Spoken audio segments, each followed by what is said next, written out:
it's kind of like that combination of contrarian thought is not overthinking the problem from a problem standpoint, but also having a very curious skepticism about what's really right or what's possible. Sure. Right.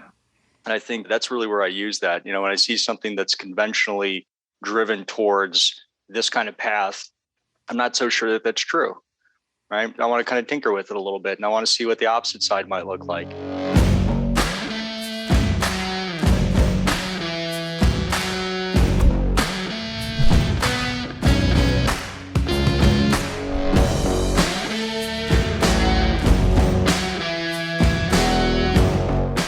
Spear and Clover podcast. I'm your host, as always, Jason Skisick. Super excited today. We've got our guest, Erik Meier, who owns EAM Consulting. Erik, you and I have chatted just a little bit before this conversation, but already I'm super pumped to hear more about you, more about your story, and just talk business with you. So welcome to the show. How are you feeling today, buddy? Good. Jason, thanks so much for having me. I was looking forward to it too. Yeah, definitely. So listen, I mentioned the company you own, but kind of tell us a little bit about what it is that you do, who you are, where you're coming from, who you're helping. Yeah. So started the business back in 2010. And our company really does, you kind of think about it in like three different buckets. We're not all things to all people, but if you break it down, we have a lot of individual performers that we'll work with. We have small, medium-sized companies we work with on different projects, and then a couple of large portfolio companies, Fortune 100 types. But really what we are is we're a sales training and sales process development organization. Uh-huh. And so what we'll do in most cases is we'll come alongside an organization. We'll help them understand where they've got breaks in how they go about managing the conversation with clients. And so it's, to some degree, the prospecting effort to place them in front of them, to some degree, the process to closing and converting and supporting afterwards. But really, it's what do you do when you find someone that you could do business with? How do you manage that conversation the right way? And we come in and we bring some process and procedure around an area that, in a lot of cases, no matter what size the company is, just is always kind of this gray space, right? Like some people know how to do it, some people don't know how to do it. No one's really mapped it out in organizations, and we help them gain clarity on that. So they've got the same kind of process and procedure that's replicatable, reproducible, and most importantly, scalable. Yeah, and even on the brief chat that we had, it reminds me a lot of, my world in the past has been brick and mortar fitness, and we run into that same problem where somebody's an expert at what it is that they do. Yep. But every business in one way or another has to have some sort of a sales process. So you guys are helping folks to do that. That's really cool. Yeah. And so, the last time we spoke, you had mentioned a lot of folks you work with are, subject matter experts. They roll out some product. They maybe spin off from a larger company. So what types, maybe a little clearer picture of like what type, if somebody's listening to this right now and they're like, man, yeah. I just invented a new type of rubber compound or something. Like, what is that somebody that you would be able to help, or like paint me a picture for that avatar? Yeah, absolutely. So, it's not uncommon. A lot of the work that we'll do is with people that are really technically proficient. They're smart people. They've built something cool. They built a company around, this product or this technology, and they're really good at that, right? They get that. But they've never really been able to grow beyond some of the key relationships that they had that they started the business with. So if they came out of a large company, maybe they took some of those contacts and those became early clients. They've kind of grown alongside the growth of those businesses. But they've got all this extra capacity, Jason. And if they were using that capacity correctly, they could be, 2 times, 3 times, 10 times the size. And again, just never really formalized or understood. How do they go out and get new clients? What's that look like? And then how do they go out and build a team that can go and do the same thing and replicate those efforts? Yeah, definitely. So one of the things I love to hear is people's entrepreneurial origin story. Tell us, at what point when you were, coming about in your career and in your life, did you realize that the world of being an entrepreneur was for you? I always love that question. And I try to think about it as like honestly as I can, right? Yeah. And maybe to some degree, because it's like a little bit of nature, a little bit of nurture, right? Sure. So I don't know. When I was too young to know the difference, maybe I wanted to do this when I was like, straight out of birth, right? Right. And it just took a couple of years to kind of put the pieces together. Yeah. But then there's this other path of like what were important moments in time that I could look back on and say, hey, that's when I started thinking a little differently, right? Mm-hmm. And I do remember back to an early stage in life being a little contrarian, or at least thinking a little contrarian, right? Yeah. And it Me just like too, this, man. yeah, right. You know what I mean, Jason? Like the conversations, like, Yeah. they were cool and I enjoyed being a part of them, but it's not what I wanted to participate in. Right. hmm And so some of the early things that I did to kind of test the waters over there were like, I don't remember if we talked about this when we were catching up, but like trading cards, Yeah. right? I'd have a bunch of buddies that couldn't wait to pop open a pack of Upper Decks so they could grab, their favorite card out of there and then shutter the rest of them. And I'd go up there and I'd buy those decks and then I'd buy those little plastic cases. I'd repackage a bunch of them. I'd stick them out there on a cardboard table when my mom was doing like a garage sale, stick $1 on, I'd resell them, right? Yeah. And I was like, well, that's cool. I spent $10 on the deck of cards and now I've got $20. So I can go buy another, right? And Yep. that makes sense, right? I like this. Yeah. And where did that go from there? I know you mentioned you had a small business in college as well. Yeah. So like very briefly, we tinkered with that one. That was a dock installation business. There was a chance to either go out and get a job as a server or bartender or something like that, which probably would have been fine and fun. I had a lot of friends that did that. Yeah. But, I had a truck. There were a lot of inland lakes around where I went to college at Western. And so a couple of buddies and myself decided that we would start a dock installation business. And we just, had no reason to do it, but put a bunch of flyers together, papered some neighborhoods, and pretty soon got some phone calls. And, we were off and running. Right. And again, that was one of those things or moments, I guess, where I really started to understand, you didn't have to wait for someone to create the environment. Right. You could just go out there and create the environment. You didn't have to know how to do it either. We didn't know what to do. The first time we went out to put one in, I'll never forget this. It was like, now I'm going to forget this. It was either late March or early April, right? One or the other. Yeah. And this is Michigan, right? West Michigan. Yeah. It's cold, right? There's still like ice flows coming off most of these lakes.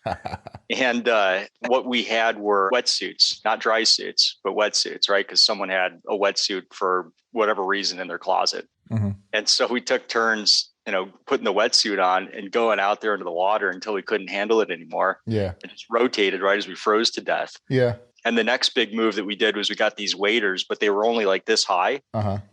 And so we ended up on this lake where it was like a muddy bottom. And as soon as you got out, like halfway across the dock, the water level went from here to here. Yep. And so then the waders were no good, right? The waves are coming and there's freezing water just coming over. But yeah, just like you remember in any of the early entrepreneurial stages and growth phases, like you power through stuff, right?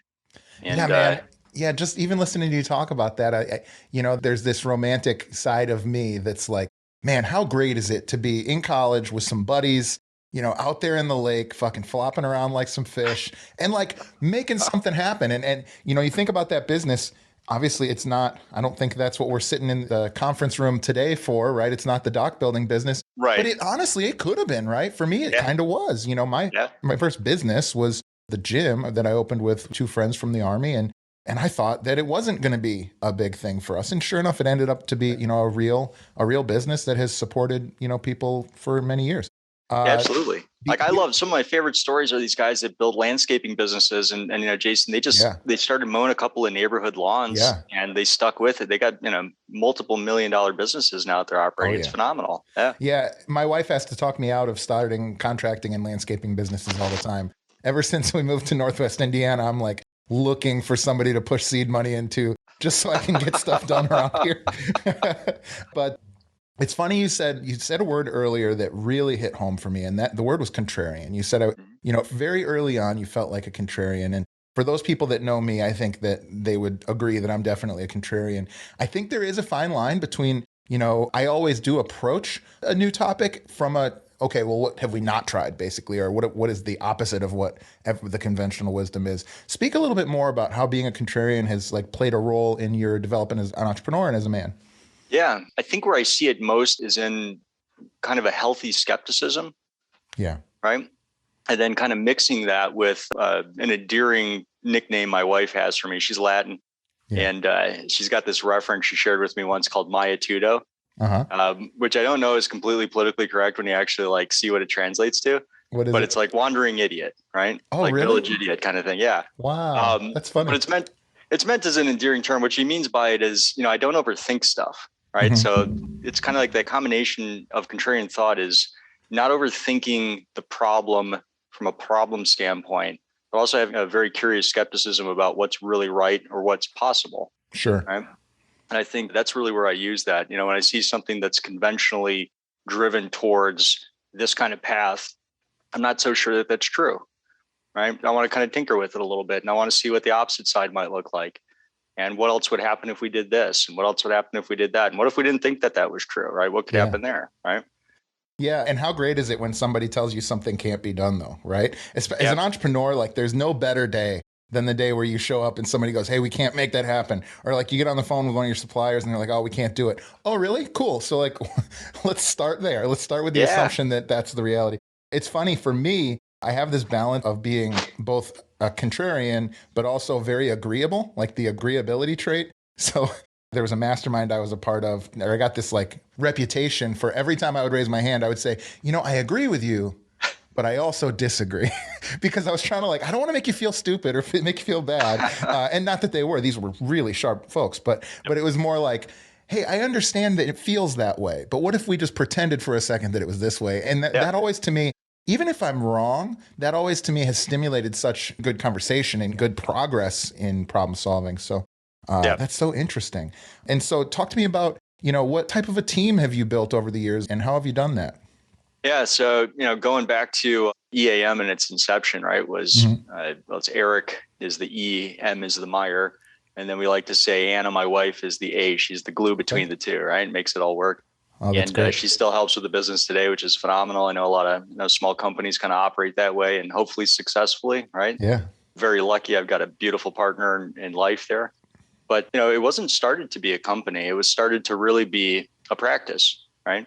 I think more than anything, my original plan was that I would gather and accumulate enough clients to live the kind of life that I had grown accustomed to from a corporate job. And I just kind of cruise, right? And that was really, I think if I look back on it, a little bit of burnout getting in the way of what I wanted to do, right? Sure. And it was just like, hey, let me take it easy for a little bit.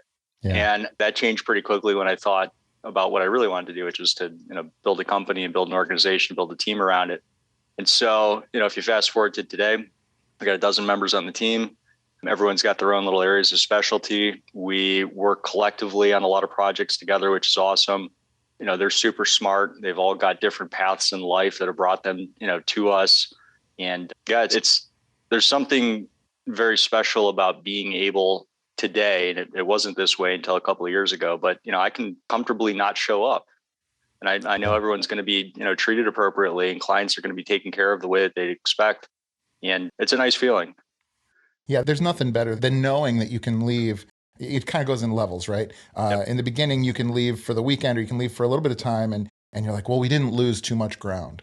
And then at a certain point, it becomes, wow, we didn't lose any ground. And then I'll never forget, I remember the moment. So I work with my beautiful wife, Donna, as well, just like you. And if there's any niches of entrepreneurialism that I really enjoy, it's working with husband and wife teams. I think that's super fun. I think that dynamic is good. I think she makes me so much better because I can't just pull the knives out every time something isn't the way that I want, right? But back on point would be, I remember, I'll never forget, Donna came up to me one day and she was like, hey, I'm not sure if we're gonna be able to get those t-shirts in time. And I was like, what t-shirts? And she goes, the t-shirts for this event. And I go, what event? And she goes, the event that we have 150 people signed up for. And it was just one of those things where it was like 3 tiers of things that happened that I had no business needing to know about. And it was already on its way. And the first snag was fucking t-shirts. So I just thought that was like, oh, okay. So like, this is a real team. This is people that are really out there energizing a vision that stands without me in the room. And that was a really good feeling. And I think that a lot of folks listening to this, if you haven't had that feeling, definitely know what we mean by that, though. Yeah, and it's possible. And I'll tamper that with, as much as I'm allowed to do that now, I still like being here. Sure. Right? Like you like even day. More probably, right? Yeah. I mean, I've been retired for 12 years, Jason, right? Like it's pretty beautiful. I always hope that people find their passion and can connect it to work, because then you never work again, right? Yeah, I say that all the time. For me, I say 2018, but I stopped working for necessity a long time ago, and certainly I need money and I'm not, able to, be independently wealthy, but man, I love the things that I do. I'm able to only pursue those things that give me energy and that I'm passionate about. And I think that truly I bet you could take all of the money away from either of us and just because you've now found those things that you're going to be passionate about and pursue, right? Absolutely. Right. And I can find another one, and I know that, and that's kind of freeing, right? Yeah. That undeniability. And so, as we talk more, you'd mentioned something earlier about nature versus nurture. Did you come from an entrepreneurial family, or what was the nurture end of that? Yeah. So there's at least, 2 generations back. So like my dad and his dad, right? So going back through that, my grandpa was a business owner who had a company that had its ups and downs. And, from that, my dad really took that experience, I think, and drove more into the corporate side. He was an executive in the media world his whole life, mostly large companies, kind of finished his career recently and retired from a small cluster of radio stations that a couple of his buddies from college had started back in like the 70s. So he went like full circle in it, right? Yeah. But it wasn't discouraged to pursue the entrepreneurial side. It wasn't necessarily encouraged because it wasn't like it wasn't our family dynamic, if that makes sense. Yeah. But it was never really discouraged. And I had a really, really cool opportunity. This is definitely the nature part, to go to a high school here in Michigan called Brother Rice, which is a pretty well-known Catholic school here. And just being around people who came from, in a lot of cases, a business family, right? Like they had maybe a generational company or something like that. And just really being exposed to what that looked like, what that mindset was. And I think that really helped kind of form for me the idea that, it's not just something that people do, right? Like I know these people that do this stuff, and I'm meeting these people that do this stuff, and I could do this stuff, right? Yeah, I think that if there's anything that a parent can pass down to their kid, obviously, if you're the one repackaging baseball cards, you might not need as much of a push as others. But, if you're the one that maybe is going to end up with a landscaping business that's worth millions of dollars, all you really need is the idea that you can do what anybody else can do. I'll never forget, I had just gotten out of the Army and I was standing on Broadway in Chicago, which is like a, kind of a popular street for bars and restaurants. And I stood at the corner, it was right where I lived. I stood at the corner and I saw all these doors, and they all went into some small business, whether it was a restaurant or a dry cleaner or, bar or whatever. And I was like, every single one of these doors is paying expensive rent every single month. If they can do it, I can do it. And it really was that simple. And that stuck with me kind of forever.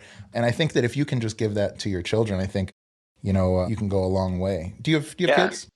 Yeah, I've got 2 girls, 9, or no, I'm sorry, not 9. She's 10 now. She turned 10 on the 26th of December. Beautiful. Yeah, it's nuts having a double-digit kid, right? Yeah. Wow. And then the other one is 8. So both girls, 8 and 10. Wow. And you've got a new one. I've got a new one. I've got a 6-month-old Lucy. I'm already starting to try and hammer her with jujitsu and entrepreneurial ideals. Yeah. No. And it's beautiful, right? Like, isn't that fun just to kind of mold? Actually, Jason, I can share a story with you. And who knows, right? Parenting is kind of like running a business, right? If I could kind of put those two together, like there's no complete playbook that says just do these things this way and it works, right? Like you got to figure a lot of it out as you go. And you hope that you do the best by the people that you're with, right? And I remember with Ava, my oldest, we were playing restaurant one day, right? And she was probably about 3 years old. And she came up and she said, hi, can I take your order? And I said, yeah, what's good here, right? And she said, well, she kind of had this curious thought. And she said, I'll go check, right? And I said, who owns the restaurant? And she, made up some fictitious name. And I said, honey, how come you don't own the restaurant? Yeah. Right. And she kind of thought about it for a second, and you could see like the light bulbs going off. And she said, yeah, I own the restaurant. I said, oh, cool. Right. So what's good here? Right. Yeah. And she started telling me what was good. I said, what's the name of the restaurant? And she told me Restaurante, right? Like that's the name of the restaurant. Cool. And it was just kind of, you could see this like little shift. Yeah. Right. Now, look, I don't know, Jason, if I turned her into a lunatic in that moment. Maybe I did. Right. So the verdict is still out, right? Yeah, it's still out, but just little things. Hopefully we can encourage that. Yeah. Look, I mean, if my kid wants to be, a violinist or a teacher or what, police officer, whatever, that's all fine. But I definitely want the impression to be given that they can, see the world as it could be and take action to make that thing a reality, right? Like entrepreneurs essentially are somebody who sees the world as it could be and they take action to make that happen. It doesn't always turn out the way we want it to. But we're the people who, when there's an opportunity to raise our hand and take responsibility or initiate a project or create some new thing, we step forward and do that, right? To, Yep. to varying levels of success. So interesting. My friend, Will Taylor, who's an awesome entrepreneur that I've known for years, he was telling me about a school. I'm not sure if his kids are in that school or if he just was aware of it. A school where it's K through 12 and it's like self-directed. But by the time they graduate high school, they've already had a business, a small business, whether they continue it or not, that is actually producing, products and selling things and already making money. Very cool. So the world has really come around to that if you're in the right places and have the right access. So that's really interesting to me for sure. Yeah. And I think it's good. You made the comment, and if I could just kind of piggyback off of it, like, it's good to know what you want to do, right? Whether my girls want to be entrepreneurs and business owners, like, that's cool. If they don't, that's cool, right? Like, and for anyone, right, who's listening to it, trying to decide if they are or aren't, I think to some degree, it's fair to say, if you are, right? And you can learn to be one if you want to be, but forcing it for the glamour of what it might look like in a magazine is not the right reason to do it, right? Yeah, you're not out there, hip deep in Michigan sludge in May, because you're trying to be glamorous, right? No. You guys are trying to get extra beer money for the weekend. Totally, yeah, right? Yeah, sure. Yeah, and the other thing too is I think there's this dividing line of folks who want to do their own thing, but just don't think that they could for some reason. And I've run into this quite a bit. Mostly I had somebody recently tell me, I think I want to start a bar. I was like, awesome. Don't tell me you want to start a business unless you really want to start a business. It's like, awesome. How can I help? I'll do anything. Do you need money? Do you need help? I'll put you in touch with these people. And he's like, I'm going to do it in 10 years. And I was like, the fuck you are? We're doing this shit now. So Matt Lamson, he's already been on the show, but that was a funny story from him. But I think there are definitely people, and I worked with these people when I worked in the finance world, there are definitely people that just want to come in and do a job and they don't want to take it home with them. And that's great. I have no problem with that. But I think the thing as a parent that I hope to take away, and I'm sure you would agree, is the other half of it where you don't think you're good enough to make it happen, right? Yes. Like, make sure that they know that they can, because I'll tell you what, Erik, you work with entrepreneurs, I work with entrepreneurs. Not all of them are super impressive, right? And we find a way, right? Yep. So when we talk about Spear and Clover, it's not just the entrepreneurial side, but it's also us pursuing our passions and going out and following things and learning new things and doing new things. Are you a hobby guy? Do you have sports or things that you do off to the side that keep you motivated to go out and do new things? I don't have like hobbies, right? Okay. I love the work that I do. I know that kind of sounds right, like weird to say sometimes, but it's true. Like, I can't think of how else to place it. If I did this every day, all day long, like, I'm happy doing that. Yeah. But I do have things that I like to do outside of here that are very important to me. And a lot of them have to do with quiet introspection, reflection, outside of certainly spending as much time as I possibly can with my family, who I love. Yeah.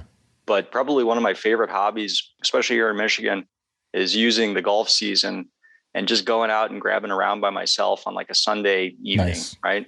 Nice. In the summer here, it's sun up till 10 p.m., right? For a couple of weeks, at least out of the year. Yeah. And I can just get out there, got this beautiful club. Yeah. I can walk out and it's like empty and just peaceful, and you just walk the course for 4 hours, right? And it's great. Yeah. So anytime I get a chance to do that stuff, like that is my hobby. It's just quiet space with the trees and, cruising. That's interesting. That brings up another question, which is, do you think of yourself as an extrovert, as an introvert, or of some combination of the two? Buddy Jason, I've done every, personality test under the sun, and we administer them to our clients. So when a new one shows up, I'm like, let me do it first and just make sure I agree with the results. I am introvert across the board. Wow. Yeah. That's interesting. Yeah. Like across the board. Yeah. And so do you find that, so just you seek time kind of, on your own to recharge and then come back and hit it hard? Yeah, very much so. That's so great. Go ahead. Yeah, it's like, it's an interesting thing, I think, sometimes when people find out about that based on the work that I do, which is very connected, right? Yeah.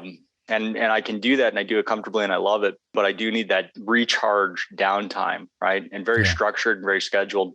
And if there's anything I've gotten really good at over the years is building that in appropriately. And so, I like to leave flex time for things that pop up throughout the course of the day, but that morning routine is like locked out, right? So that I've got a wake up time that gives me a good hour of absolute silence before the family gets up. I can just kind of calmly start my day, go about the same routine. Middle of the afternoon, 12 o'clock to 1:30, locked out, right? Wow. I take a nap, I read a little bit, and that hour and a half in the middle of the day is that's me time, right? Yeah. Yeah. That's super interesting. And so just to be clear to those folks listening, because maybe they didn't catch it, I read bios on you where you talk about cold calling. You're in sales. You guys are, developing relationships with the people that you don't know. How do you, my wife has described this the best to me as anybody that I've ever heard. And I've coached sales a little bit. I enjoy sales for the most part. I understand it. She says, when a phone is ringing, there are two types of people. The one that can't wait until the person picks up the phone so they can tell them about this amazing thing that they have. And the one that secretly deep down doesn't want them to pick up the phone. And I'm convinced that if you're the second one, you just can't be helped. And so as somebody who's a self-described introvert, are there things, how did you fall in love with the type of work that you've chosen? Yeah. So for me, I think the real passion or the real joy is in the process side, if that makes sense. Yeah. And so that's really how I navigate through that stuff, because if I'm being completely honest and I want to be in this conversation, I think it's good for people to just hear the honest side of it. Yeah. I'm probably the second camp, Jason, right? Like I quietly hope that it'll go to voicemail. And it's a weird thing because I know what it means when they pick up and we have a conversation and we get business, and I like, helping people and converting. But yeah, deep down inside, it's like, I don't even want to do it. Right. Wow. And so what I lean on is the process side. Sure. The process side for me is much more natural. That part's more comfortable. And my process says, you got to make this call because it's part of your plan for the day. These are the steps you follow. If you follow these steps, it doesn't matter the outcome, right? Could be yes, could be no, it's irrelevant. And then you do it again. And so I can link into that all day long. I was introduced to a concept called heuristic activities. If you've heard about that before, HEURISTIC. Heuristic activities are these things that can be done that have a problem identified with an immediate solution and tangible results, right? I think that's one of the big struggles with entrepreneurship sometimes, is that the whole thing is not a heuristic activity. Like you do a million different things and you don't see the fruit of any of that labor sometimes ever, right? Yeah. Yeah. And so you're just wondering, like, where's this going to pay off? Where's this going to pay off? What's the compound interest, right? And so what I've done for myself that's been helpful is to turn that selling activity into a heuristic activity, which is to say, the problem on the morning is, here's my plan. I can execute that plan at the end of the day, regardless of the result. I can step back. I can look at it like a driveway that I shoveled the snow off of. I see it clean. My head's good and I'm good. Right. Yeah. So the thing then, and this is a question, not a statement, the thing then that gives you energy in that is the process. Is that correct? The process and the completion. Right? Yeah. Okay. I get that. I think I understand that.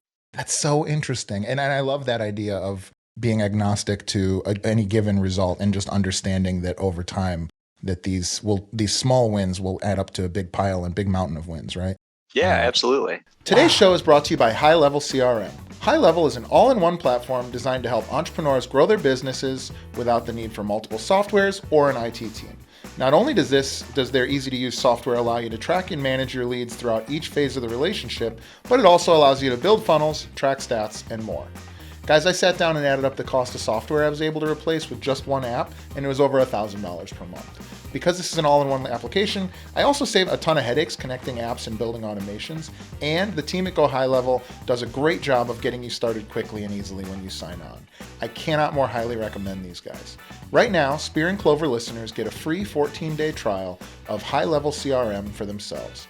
Click the link in our show notes to support the show and get started on your free 14-day trial today. Today's show is brought to you by Scaling with Media. I mean, literally, like if it weren't for the folks at Scaling with Media, you would not be getting this. Scaling with Media is a truly revolutionary company for any entrepreneur who wants to reach a larger audience without taking on the years of experience necessary to master the required skills. These guys do it all. From helping you develop your creative plan to editing, sourcing content, copywriting, ads management, and way more. Whether you're looking to launch a YouTube channel or podcast, or you just want to scale your business out to more eyeballs, these guys are the absolute best one-stop shop. But that's not all. Right now, Spear and Clover listeners who sign up for their brand launch package will receive a free professional grade studio kit that I'm actually recording right now on. The studio kit includes a professional microphone, stand, lighting, and headphones, and is worth well over $500. Take action now by going to scalingwithmedia.com/spear and claim your free studio kit. Again, that's scalingwithmedia.com/spear. scalingwithmedia.com/spear. Now back to the show. So there you go. So you are the first person that has given me a very compelling, and I think evidence-based judging by the size of the conference room you're sitting in, answer for that second person. So anybody that I run into in the future that reminds me that, I'm sending them your way, Eric. Thank you, Jason. That's fantastic, man. I think, yeah, that's so interesting. So to what level do you find that you've sought that out in others? Or do you find that you have sought both introverts and extroverts out for your team? Because it would seem to me that your processes would kind of stem from that. Yes. So, if you look at the team, I try to do my best to backfill strengths with weaknesses. Sure. So, there's all flavors on the team. We've got some guys that are like, very much in camp one of the description you gave before, right? Yeah. Like they just want to be with people. They're energized by people. Like that, they're your classic character of someone that's out there every day knocking on doors, and that's what makes them happy, right? Yeah. But then I've got a couple of folks that are very much like me, and they're just more geared towards that process side. And that's really how they operate through what they need to do to be successful in pursuing business. God, that's great. Yeah. Yep. And so for us we're smaller brick and mortar scale is who I've mostly worked with. When we look at a sales funnel, I can sort of put a price on every single action. Is that something that you guys have taken the time to do? Do you break it down to like every time you pick up the phone, that's $1.75 or whatever? Like, that's awesome. I think that's really great. And having those metrics is really important. Like I remember trying to figure out how to like put that into process and practice early on. And I didn't really have a good, clean capture for the behaviors and the activities I was doing on any given day. And really just by, hard work and sheer effort, managed to figure out how to get some things done the right way. And the biggest problem was, I stood back and patted myself on the back for having accomplished something. I had no idea how to replicate it. Right. And so I'd encourage everyone, as soon as you get started on any kind of path of pursuit for clients, document, right? Understand how you got the success. And then that way you can turn it into a science, right? Which is to say, if I've got to dial down to every call is $1.75 in my pocket, regardless of outcome based on history, right? It's an easier way to pick up the phone because it's $1.75 in my pocket, right? Yeah, 100%. We used to do a thing when I was actively managing a sales team where we would break down every level of that sales funnel every single week. And I would be, they didn't understand it at first, but I would be equally eager to figure out the answer when we had a great week as when we had a bad week. And they'd be like, well, we had a great week. And I'd be like, well, fucking why? Tell me why we had a great week. And it can't just be me, right? It has to be you too. That's so interesting. And so as you start to, when we talk about quantifying this stuff, we talk about heuristics. We know historically sales is a very competitive environment. Is that something that you utilize? Do you guys utilize any kind of like gamification, or is that something that you guys preach? Yeah, absolutely. I mean, it's got to be a competition to some degree. Yeah. Right. I think introvert or extrovert aside, there's got to be some intrinsic competitive juice. Sure. To anyone that's going to succeed in the selling environment, because you've got to handle the rejection. You've got to be prepared to get back out there again. There's that competition that understands that a win is a win, but a loss isn't a bad thing. It just means it wasn't a win. Sure. Right. Yeah. Win or learn. Yeah. So, gamifying that, making sure that it's kind of this, bogey over here, and here's how we're going to get there. And, we're going to look at everyone's numbers, and we're going to compare what we're doing to each other. And we're going to, have an open book on that stuff. Right. It's not about what Ken might be doing over here in a silo or Chris is doing in a silo. It's like, no, every week we're looking at what everyone did, not to, shame anyone, but to help encourage each other to pursue what we need to pursue to be successful. Yeah, absolutely. And so are you EOS? Do you guys run EOS at your business? Yeah. Big fans of EOS. Yeah. Been walking through rocks and traction and, level 10 meetings and all that fun stuff. Love that. Gino Wickman is, I couldn't tell you I know him well. I met him once at an event a couple of years back, but Michigan, he's in my backyard. That's where he started this thing. Yeah, his name keeps popping up because the folks that I've been talking to are from, a lot of you guys are from that EO group in near Detroit. And it's funny because I didn't know that, but he's been, the two books that I always recommend to people are Traction and Built to Sell for my size of business. Built to Sell is an awesome book. I hope to one day talk to Gino, hope to one day talk to the author of Built to Sell is escaping me right now, but those things are fantastic. And if I could give, go ahead. Just any advice even too, is most of the principles, right? And that might even include my principles, right? That we teach, they're old, right? Yeah. All of them, nothing's new, right? Yeah. But the key is to find them and use them, right? Probably the biggest mistake, and Jason, I'd love to hear your take on it too. Biggest mistake I made when I first got started down that entrepreneurial path, really trying to build companies, was to wing it, right? Yeah. And to, try to figure out how I could figure it out rather than to go to someone who had figured it out and say, hey, teach me how to do what you know, right? Yeah. And, Yeah. and that's better. I totally agree. It's funny you say that because there is this attribute of most entrepreneurs, particularly visionary entrepreneurs. I don't, know exactly how I would define the difference, but where you want to do it your own way. And then you get to this threshold where you're standing on a cliff and you go like, no, I want to jump off the cliff. And it's like, but wait, there's a bridge right there. And it's like, fuck that bridge. I got to do it my own way. And so I do think there's a point at which you're right, man. I do think that early on, I wanted to wing it. I didn't want to, I would look at, the businesses that were most like ours and I would say, we're going to do it different in every way. And here's why it's going to work. And then eventually you realize over attrition and, evolution of the business, you end up looking very, very much like the most successful, if you're lucky, ones in your space, right? The other thing that you kind of pointed was that nothing is new. And that doesn't mean that there's not great new ideas. I don't know, what the best business book that was written this year was, but I'm sure it was really good. Mm-hmm. But what I've been finding lately is after I got through, let's call it 100 of them, books like what we're talking about, the Tony Robbinses and the Tractions and the 7 Habits of Highly Effective People and all of those books. Once I got through all of those, there's new ways to package it. But at this point, it's like, if I haven't gotten it, it's not getting anywhere. What I've found is I don't think, and this isn't to call myself wise, but I don't think wisdom comes from new knowledge. I think it comes from a depth of knowledge of what you thought you used to know. And so this whole 2021, I think I only read a couple of new books. I read a lot of books that I had already read before. Yeah.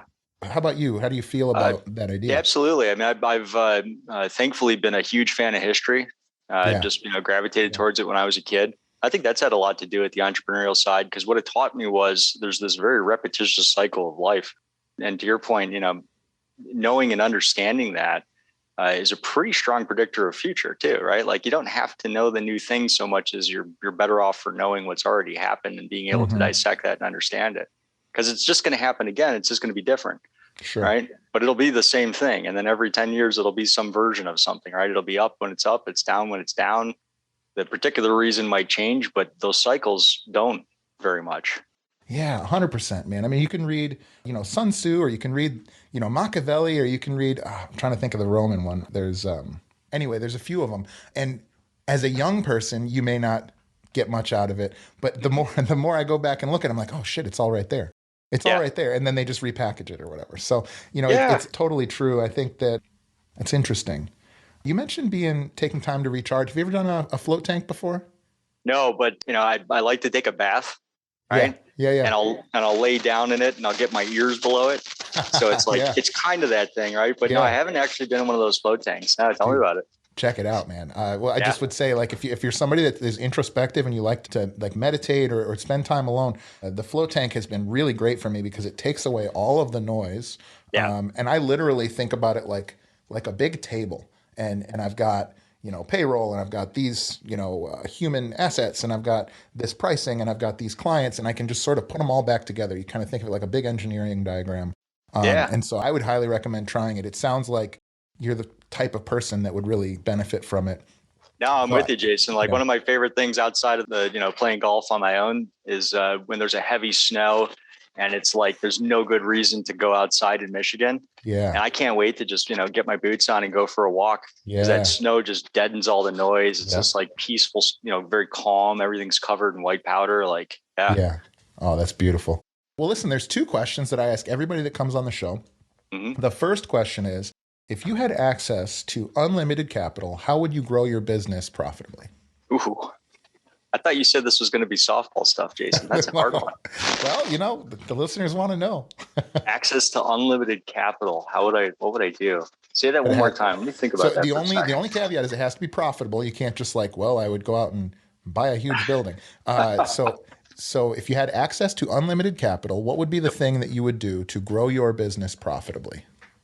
I would be even more intentional about bringing on the greatest talent, not that we don't have good talent, but the greatest talent that was out there. Right. And I'd overcompensate them to the level that is impossible to say no to, because I know that investment always pays off. Right. Yeah. Anything else before? I don't want to comment if there's anything else. No, probably. Well, the second thing that I do is I'd go nuts on technology. I think my space is lacking in some serious technology, and there are not enough creative people. And, I'll throw it out there on the podcast. I've got a big, hairy, audacious goal to build a couple of pieces of tech, and I'm going to be working on that over the next decade. That's part of my plan. Wow. I dabbled in it a couple of years back, built this thing called the Digital Playbook, and, put a corporate licensing agreement together with a couple of organizations. Didn't make walkaway money, right, or anything like that, but it was a cool exercise. I would absolutely love to just dig into a couple of ideas I got down in a journal and build some cool tech. Oh, that's great. So to go back to the first point, and I've said this before, do you think you can lose money on a really great rock star employee? Only if you mismanage them. Right? Right. Yeah. And by that, really, it's like get in the way of their natural talents and gifts, right? Yeah. It's really hard to do that. Well, you can lose a lot of money, though, on a bad hire. Sure. Oh, my God. Yeah, absolutely. Yep. Or a bad partnership. I mean, Yep. I had a, let's just call it a large financial mistake or financial lesson that I learned last year. Lesson. Where there's a lesson. It was 100%. It was a lesson. It wasn't a mistake. It was a lesson. But from the very first phone call, my partner and I agreed that these weren't our types of folks. They were going to come in and they were going to, honestly, they were a little bit similar to what you do. They were actually selling sales teams. And so they were going to come in and they were going to, provide us a sales team, and they're the number one corporate solution for blah, blah, blah, blah, blah. And I don't know if you can tell, but I'm not much of a corporate guy, Erik. And I was like, we got off the phone and I was like, no, it was like, there was like 10 people on the call and none of them put forward anything other than just like, hey, I'm Chad and I can't wait to work with you guys and produce synergies that are in excess of the, and I was like, eat my hat or whatever word is. Yeah, kill me. Exactly. And, we were like, oh, we were trying to get to that next level. So we were like, it must sound like that when really brilliant salespeople talk. And then it turned out, of course, to be a big financial waste of time. But it was a really great lesson because, I just had this conversation with somebody else candidly this morning, not for a podcast, but privately. And they were like, look, maybe I'll stick with this. Maybe it's going to be right. My gut tells me it's not, but I'm going to keep going. And I was like, no, fuck that. If your gut's telling you it's wrong, it's probably wrong. You didn't get to where you are by not understanding your own business, right? Yep. With that in mind, because you're serving other entrepreneurs, is there ever a time where you will not take on somebody's business because you just know you can't deliver the thing that maybe they're looking for? Absolutely. Yeah, absolutely. Yeah. And that's got to be a critical function of not only what we do, but, one of the things that we really teach our clients to do and encourage them to become comfortable with as a culture. Yes, anyone can get someone to say yes, right? Under good or bad circumstances. I mean, there are tricky salespeople that are getting people to say yes that will lament the decision later, right? Mm-hmm. Being able to say no is a very different skill set and a very important skill set. And so that's a really critical function of what we want to teach and train people to do, is to become comfortable with that. And so, no, absolutely. I mean, I'll turn down business frequently throughout the course of the year based on what I think they're capable of doing with the investment. And if it doesn't match and it's not a good fit and it's not going to be successful, what I can't have, Jason, is, someone walking around going, yeah, it was good, but it didn't work. Right. Yeah, absolutely. That's going to cost me a lot more money than the sale would in the short term. Yeah, I think once you're on your feet and you're good at what you do, I think a sales process should be at least partially about convincing somebody not to work with you. Like, here's why you shouldn't work with us. And if you're looking for this, then maybe we're not a good fit. I kind of blew off that second question, though. That second question, Erik, is if you had to give up your businesses or business now and you had to start a new business that you've never done before, what would that business be if you had to take a guess? If I had to start a brand new one, can it be related to the industry?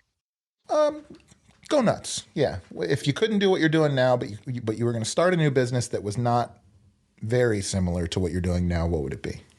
Extreme eco tours. Really? See, that's a great answer. Like, that's way better than like a degree off. That's like 50 degrees off. I love it. Tell me more about that. It probably goes back to that passion of, the other hobby that I've got other than the work that I do, which is just to be outdoors and to enjoy an amazing experience out in nature. Yeah, that'd be cool. That'd be a lot of fun, I think, to do something like that and to be able to create a company around it that employs others that carry the same passion. And bring the experience to people that want to go and participate with us. That'd be a lot of fun. If I had that plus unlimited capital, Jason, I think we could make that happen, bud. Oh, I think we can make that happen. And let me know when you're ready, because I'd be right there with you.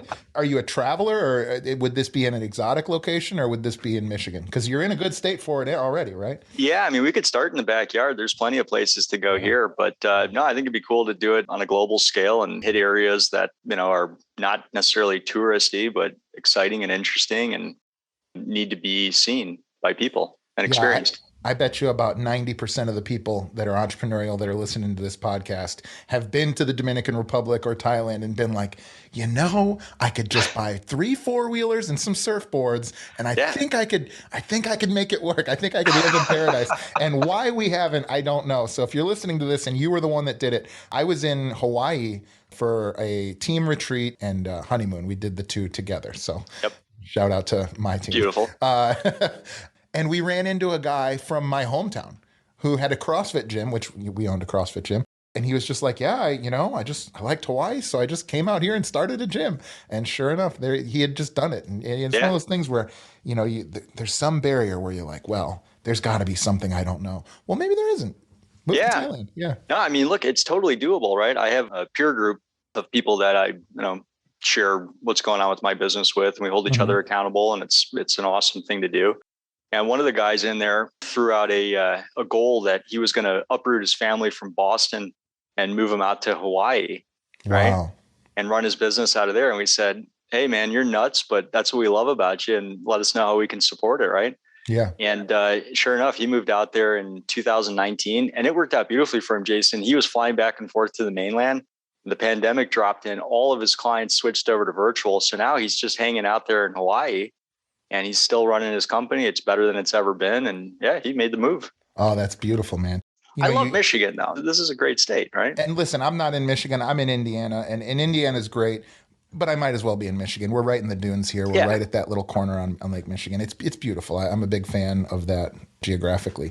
You mentioned your peer group. I don't know if you'd call it a mastermind, but to what extent has collaborating with other entrepreneurs who are going through it in one way or another, speak more about that, because that's such an important thing to me. And I think a lot of people are undervaluing the value of having peer groups like that. So maybe talk a little bit more about how that's impacted you. Yeah, absolutely. And, happy to be fallible with it. Going back to the comment earlier about, in the beginning, I wasn't looking for help. I was too busy trying to figure out how to do it on my own, right? To varying degrees of success. And it wasn't until I set my ego over here and said, you know what, I can probably learn more from smarter people that are a little further ahead. Maybe I should be asking for help and guidance. And so I got introduced to CEO forum groups probably 9 years back. And that was a game changer, right? Just, the opportunity to ask questions to people who had experiences, not theoretical, but practical, right? Yep. And not having to put on airs. Not that I'm inauthentic around my team, but there are certain things that I can talk to them about, and there are certain things I talk to my wife about, but then there are certain things that I talk to my mastermind group about. Right. Yeah. And it's a really important feedback loop. Otherwise it's me, Jason, in a mirror, brushing my teeth, trying to figure something out. And I'm missing a lot of stuff there. Right. Well, and how often have you figured it out, but you figured it out loud because there was somebody that was willing to listen to you, who got it, who didn't need the backstory necessarily. And, I just love that so much. I think that, we had mentioned earlier that it's tough to lose money on a good employee. I will just put the stake in the sand. You will never lose money investing in things like masterminds, things like professional organizations, things that are going to get you around other entrepreneurs. The reason I do this podcast, Erik, is because genuinely, when I distilled down, it was helping people get fit, and then it was helping people build their business. And then ultimately at the end of the day, what I realized is just talking to other entrepreneurs and other people that are out there making it happen that really gives me energy.